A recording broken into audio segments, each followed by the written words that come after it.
All right, everyone. Welcome back. I'm actually going to go back to a previous video I did about why I actually didn't like the Fantastic Four First Steps movie. And now that I've had a chance to kind of think about a couple of details, it really does it does make me understand, that while I wanted, to go, so I went into the movie, fully expecting, everything to be amazing, it just didn't really, connect with me. Kind of like how a lot of people didn't like episode one of Star Wars.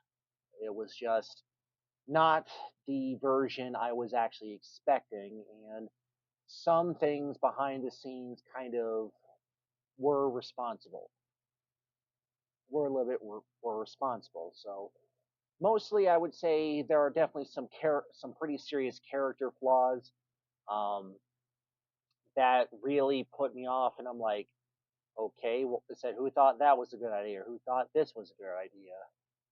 So I'll just kind of, list the characters one by one and say what I didn't like and if there was anything I thought was at least somewhat redeeming, I'll mention that. So starting with Mr. Fantastic, Pedro Pascal, he was just too old looking. He just really didn't seem like, the young prodigy that he was. I was just kind of like the idea of even like the other Fantastic Four movies that they were all it said at least Sue, it said Reed and Ben were all roughly the same age. They kind of knew each other for things like they all just kind of came together, and then Johnny was just the younger brother of Sue that could have been maybe only like 2 or 3 years younger, but they still were let's say close enough that they had everything. But Pedro Pascal just looked way too old. Um, didn't like the fact they gave him facial hair. It just made him just highlighted all the flaws. And I know that they give it's a gray streaks to Mister Fantastic. For me, this just looked like they were just naturally part of everything. I mean, like the Miles Teller version, he could. I forget if he actually had that one because that movie's pretty said forgettable, but they can almost be slightly, could look like just a very small amount, like gray sideburns. Kind of like when they actually had the World's Greatest Heroes TV show. It literally looked like they were just little specks just kind of put there. So they weren't like the massive, definitely getting older, you know, streaks that just don't make any sense about saying, hey, this is said if you have these gray streaks, you're going to be able to stretch. And to be honest, just he just looked way too old. In this case, in terms of the case of stretching, you know, he really wasn't that stretchy. I mean, I could, stretch a rubber band farther. I mean, it literally seemed like when he was stretched, maybe even, maybe three or maybe even four times his body length. That was it. Like one of those actual stretch toys that you could actually pull. But it's like, okay, he said the whole point of Mr. Fantastic was the fact that, how easily it is for him to wrap around objects like it's nothing. Like when they showed in the Rise of the Silver Surfer movie, the fact that he was actually able to hold up the London Eye by showing how fat, I said, how much he can actually stretch and essentially hold everything back. I was really wanting to see something like that. It was like, they didn't even try to have anything like that. I mean, Elastigirl from The Incredibles, you know, she was definitely showed a lot more. Like she was when she turned herself into a parachute, the makeshift boat, she was able to flatten herself pretty good. And then when she tried to reach for it said the guard's key card, she was stretching, just her torso pretty well, and it does make it seem the database makes it seem as though that her maximum stretching of 30 meters might be a total amount, but just the fact that she didn't seem like she was struggling to actually do it, other than maybe the fact that she had her abdomen cut in a door. That said, that just seemed like the only thing.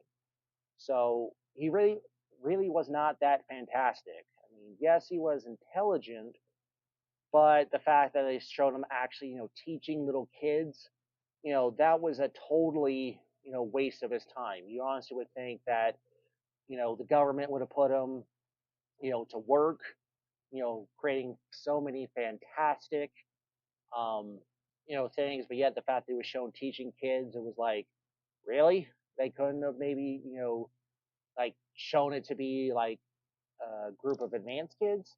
It just looks like, okay, we're gonna have, a guest speaker in class today to try to get you to like science, but it's like, okay.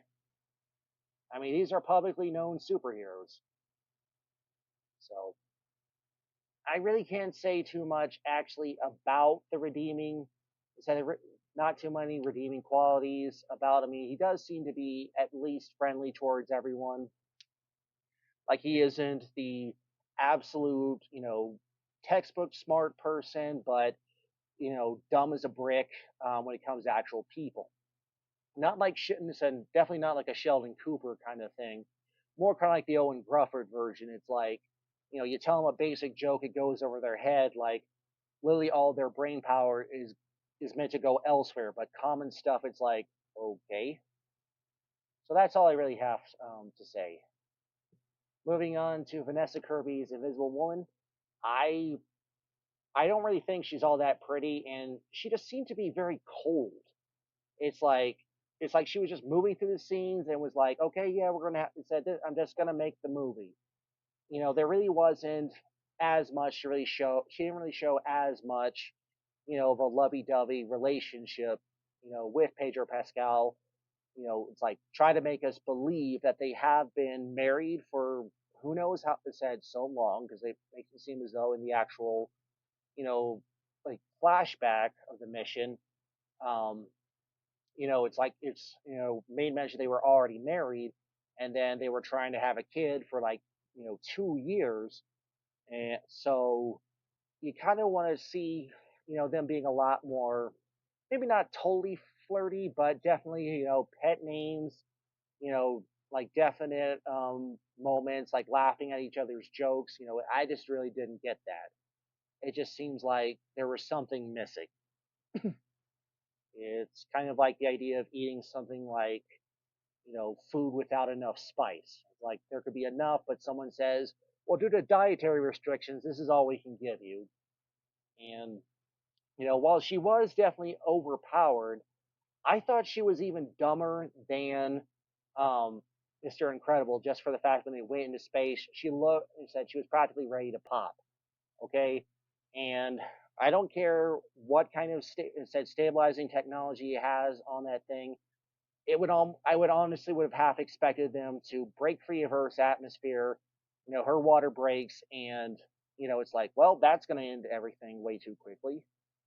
And just the fact that she paraded Franklin around, it's like, oh, he's just an innocent baby.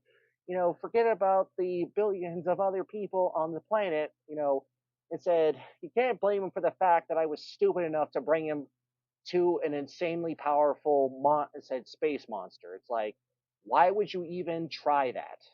It just doesn't make any sense. You know, so that is definitely something up there. I mean, it was nice actually showing her being stronger than Jessica Alba and Kate Mara's version because they don't get the like no nosebleeds for everything, but it was like look how powerful we made her because the studio wants to be woke, saying female empowerment, but it's like okay, but you also nerfed two of the other members of the team, and I'm thinking said okay, and it just really didn't seem to be my particular cup of tea.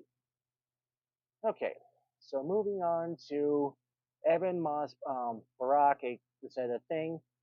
To be honest, they really didn't show him, really being like the best friend of Mr. Fantastic. It makes it always seem as though that they were supposed to be like best friends for who knows how long, there wasn't like, hey, said, let me help you with this, let me help you with that.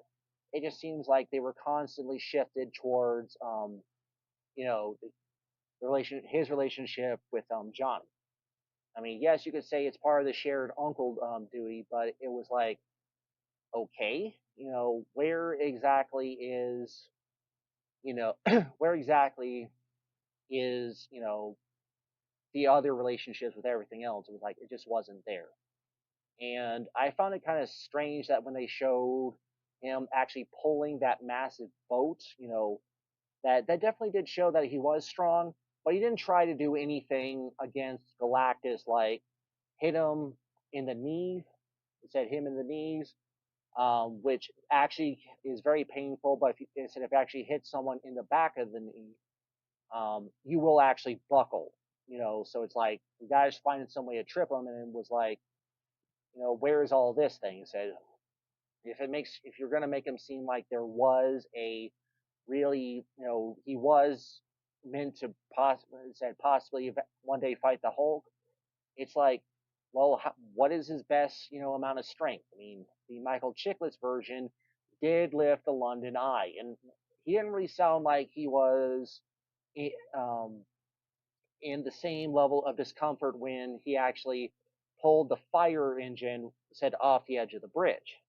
I mean, you could say that maybe he was still awakening that kind of power, but just the fact that he wasn't, crying out like, "Yes, I will literally break in a said in less than a minute," just wasn't there. But you kind of want to just see him really go the full, um, really show what he can do strength wise, and there just wasn't there. That awkward relationship with Natasha Lyonne was fine. It was nice that someone has it, but they just kind of always, find a way to have like Alicia Masters thrown in, and just the fact that it was like, hey, I was said I may be blind, but I can see the real you. So there really wasn't all that, there.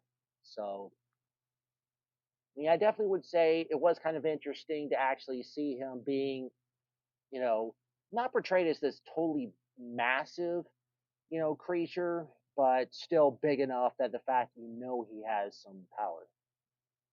So Joseph Quinn's Johnny Storm, Human Torch, whatever you would prefer him as. I thought he was a little too smart and tame, compared to what the Chris Evans version was. For me, I would just say he's meant to be too much of a hot shot. Um, it's almost I said hot shot man child. Um, like definitely the person that acts as the guaranteed little brother for everyone. And it just seemed like he shaped up was just like just way too disciplined. You could possibly say the fact that maybe that was some military thing, but it seems like you know out instead of when he's no longer confined by the figures of the military, he shows his real self. Like he's definitely meant to be the kind of the goofball, but he does have the heart. Kind of like how the version of Flash from the Justice League animated series was. It was like you want him to, he definitely acts, younger than everyone else, but he hides his maturity. I mean, even Michael B. Jordan's version, yes, he was a hot shot, but he did seem like very eager to help people, just to show that that's what it is. But they didn't really seem like he just seemed a little too, you know, too much on the nerdy, said nerdy or academic side, because when he was actually able to, um, decipher the Silver Surfer's language, it seemed like how exactly would he be able to come up with that if he was the more classic version? I mean, they're different realities altogether, but it just seems like it just wasn't the iteration of that maybe others have always been portrayed as. It's like, I say that maybe he was supposed to be a little bit, so not as quite as like womanizing or anything else like that. And I'm just thinking, okay, yes, he goes through a lot of women, but that's because they literally want to date someone that has so much status. See what that could do for them. So that's and but I definitely would say is that it was kind of cool seeing him actually being able to, actually absorb fire to put it out. Because that was always kind of ambiguous in other forms of media I've seen. Is like, well, how much of a firebender can he actually do? I mean, is he actually able to, not just generate it, but could he actually control some of it? So, hey, I can just put this fire out like it's nothing. Like I said, say poof, there it is. And that was definitely a refreshing, at least take on the power sets. The actual, character was like just kind of left something to be desired. Okay, so Julia Gardner as the Silver Surfer, she was definitely an odd choice. I mean, another kind of saying, "Hey, let's go woke again. Here's a female version." But to be honest, Lawrence Fishburne's version just set the bar way too high for me. Like he had that more commanding voice. Um, it said that really make it seem as though, yeah, the world is literally going to be consumed very quickly, and it just makes it seem as though that by the time anyone even talked to that version, he had already been busy, drilling holes in Earth. This one was like, okay, I'm just gonna poke around a little bit and then say, be with your loved ones. You're gonna be doomed, very soon. It wasn't like essentially kind of like what Ozymandias did in Watchmen, where it's like I said, I did it 35 minutes ago.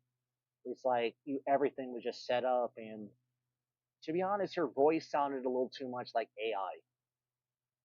Not like she somewhat. I mean, definitely sounded like she was turned into a metallic version, but you know, it's kind of like looking at Colossus, from Deadpool, and he sounds just like a regular person. Um, said, and everything else is just perfectly fine. Um, I guess you could say that's meant to actually show how much that power has her said has over literally over and inside of her, because yeah, I mean that's really what she does.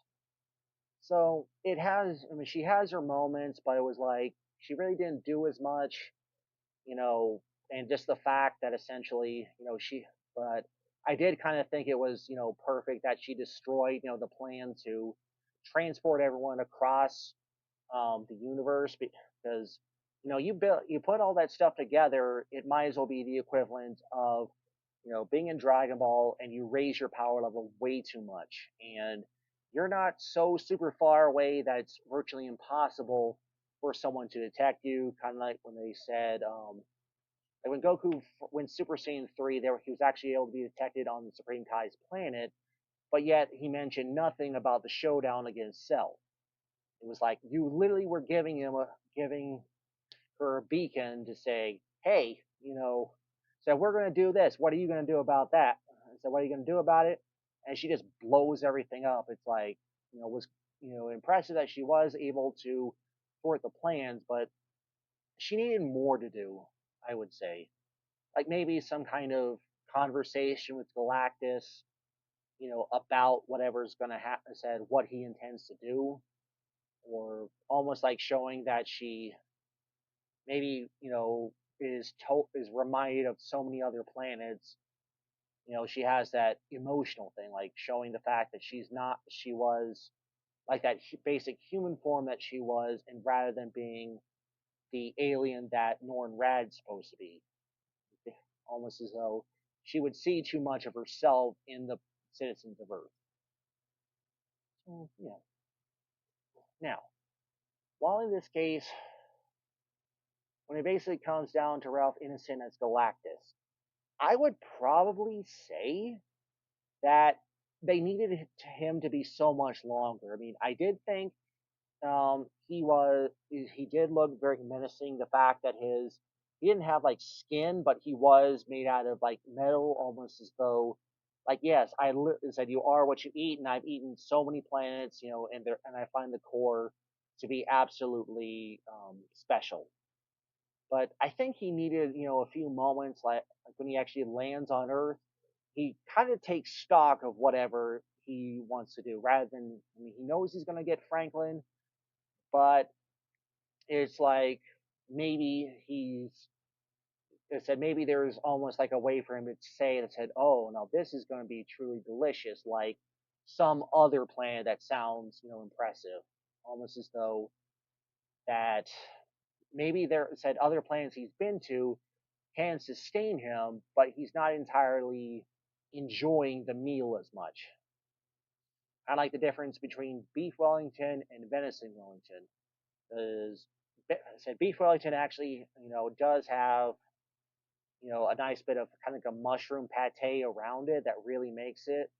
It really makes it sing. But venison Wellington, you know, it's mostly the fact that said, hey, you're eating venison. So it's like, you never know what it's going to be. Kind of like how, chicken can be somewhat bland sometimes. I said, and you would say, well, I wish I had beef or pork at the time. It's like you would kind of want to hear what Galactus actually would have to say about devouring certain planets.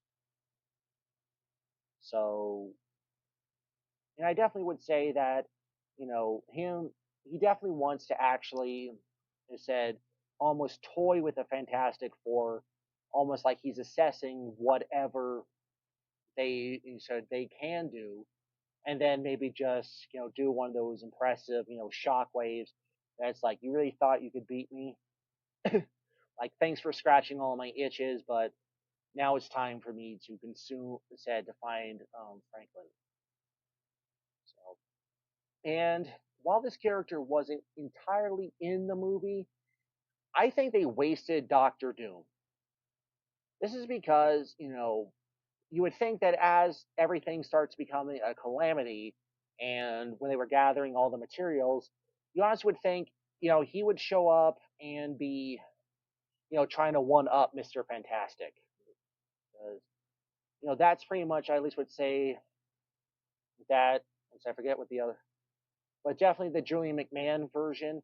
Um, he definitely had that swagger, like the fact that he did present himself as a serious contender, to win Sue's heart. Kind of like how Lex Luthor wooed Lois Lane back in the Adventures of Superman series. Like he kind of wanted to see that kind of struggle altogether.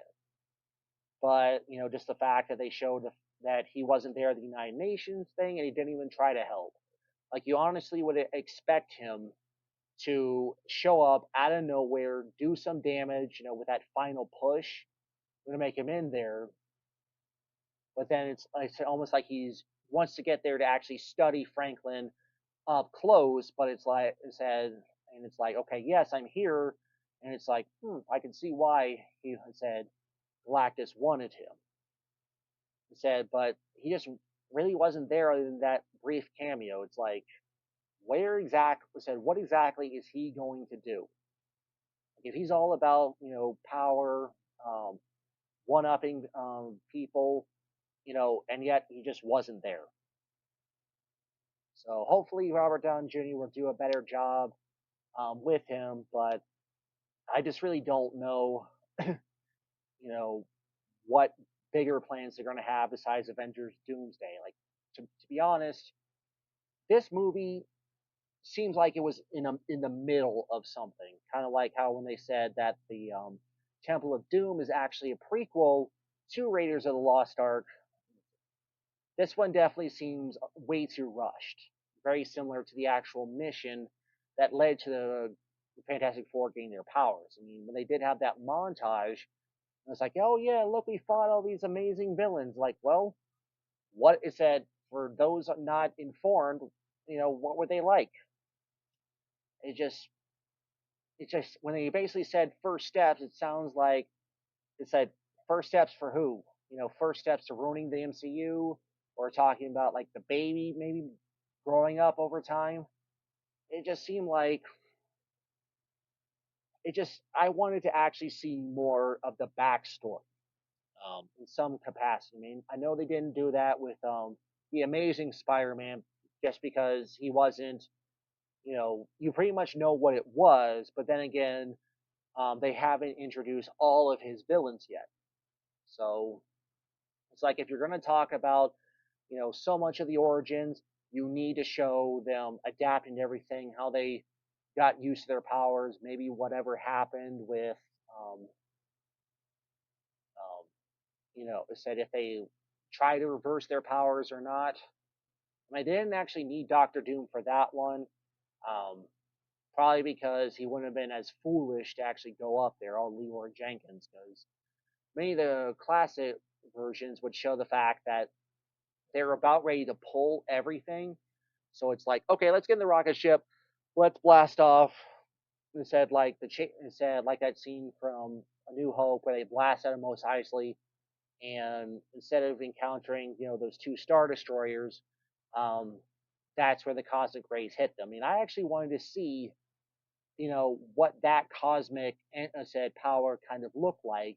Maybe even showing like some weird DNA, being affected, kind of like what they showed with Thomas Hayden Church's Sandman, because that was definitely an interesting effect. So I did kind of want to see all that, and it just seemed like the movie itself needed to definitely be a much longer movie about that. Because if anyone's ever seen the extended versions of the Lord of the Rings, you definitely admit that there are some very interesting moments that were cut, way too quickly. You said way too quickly, there wasn't enough explanation, but it's like, okay, this makes sense. Like the fact that they did have a moment where they did see Gollum, essentially pursuing them on the river, and it just suddenly was just kind of there, or even in the original version, they just ended up at Bilbo's trolls, and then if you weren't paying attention, you didn't know, you may not have actually noticed it. So some things just got too cut too quickly, and to be honest, it just really wasn't the movie I hoped it would be. I mean, if it almost seems, and it just seems like the Fantastic Four is way too hard to fully adapt because of how much lore is behind them. And to be honest, I really don't know how they would really fit into the MCU other than saying we gotta fight up against Doctor Doom, because you can fight against so many other characters and not have Doctor Doom could be nowhere. In fact, the only closest thing to Doctor Doom you would have is the fact that he's actually sitting back on his throne eating popcorn, watching the inferior beings, duke it out with each other. So, yeah. I mean, there can still be hope for everything, but I really just don't know. It just seemed like everything was just way too simple, way too rushed, and literally parts, and you left too much of a trail of strangeness behind you. It's like, well, what happened? Said, wait, said that doesn't make much sense. Why does this happen? Why does this happen? It's like even like the stupid idea of the fact that the thing actually has to shave. It seems like he has to shave every day, and it's like, well, maybe you should just grow a beard, and because you honestly would think that you would see, him actually having like actual hair, after that point. But it's like only getting the beard. It's like, okay, where is he? I said he wasn't bald before, so yeah, it was definitely it was definitely a mess. I mean, definitely some of the visuals of the retro stuff were impressive enough, but I think it was just trying to be flashy to hide the fact that it was definitely not the movie other people would have thought. So hope everyone takes that to heart. I know that some people may disagree with me, but all I can just say is the fact that if you just said sometimes it works for some people, and it said it works for some people and saying looks amazing, but if you haven't studied film like I have, you just kind of pick it up, a lot more. It might as well just be the difference between someone who loves Star Trek gets into Star Wars, and there's some weird said they don't get the weird stuff isn't there, and then the Star Wars people that say get into Star Trek, it's like okay, that doesn't make much sense. It said as well, you just kind of have to find some middle ground, in my opinion. I mean, I would rather just say if they somehow at least were to vaguely joke about you know some of the other movies um, being kind of like the backstory, that said that wouldn't be fine, but it just makes it seem as though that there were so many like they have an insane amount of rogues gallery, and it was like you know they just couldn't use them, and to be honest, they could have probably even helped against Galactus as well. It's like just the fact that I know it's the Fantastic Four's movie, but the fact that no one else tried to fight against Galactus seemed kind of pathetic. I mean, they often said other Marvel superheroes would make appearances in other shows. I mean, they actually had a Fantastic Four show. They actually showed Spider-Man hanging from you know set underneath a fire escape, and then they kind of went up to another building. There was the X-Men. It's like it's, it was literally the fact that it said there really does need to bridge that gap. It's like if there's supposed to be some massive multiverse stuff, you would at least want to say, okay, yeah, I know about you from this reality, so let's see what you have in this one. Kind of like when Deadpool tried to fight alternate versions of Wolverine, some of them were definitely bound to overlap, in some kind of personalities. I mean, if this universe is in the 800s, and then essentially 616 is the timeline, and then like 10,001 is where Deadpool is, there's definitely going to be some overlap. So when you look at all the, let's say, possibly like the Deadpool core, maybe in this case they're not, all the same, but the fact is, in terms of where they came from, but they're pretty much meant to be the wisecracking merc with a mouth that it's very hard to kill. So take everything to heart. Hope everyone has a good one. The next video will actually be back on, will actually be about some other things with the time travel video I made. Mostly because I actually forgot about a few details, and then I would actually kind of would talk. So I'm going to talk about some of the things I would do with time travel. And so everyone have a good one.